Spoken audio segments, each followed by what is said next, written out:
কেমন আছেন সবাই? আসসালামু আলাইকুম, জুম্মা মুবারক। ফজর নামাজ শেষ করে চলে এসেছিলাম রান্নাঘরে। কিচেনে এসে প্রথমে চায়ের পানি দিচ্ছি, এখানে দিচ্ছি ডিম পোস্ট ছেলের জন্য।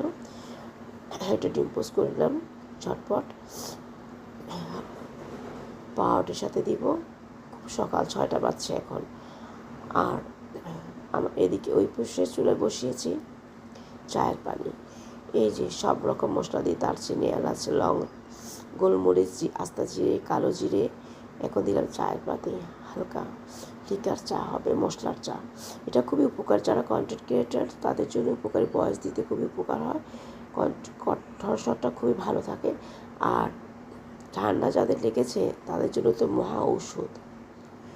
আলহামদুলিল্লাহ আমি সবসময় খেয়ে থাকি। মাঝে মাঝে একটু অলসতা করি, যখন ঠান্ডা লেগে যায় আবার শুরু করি।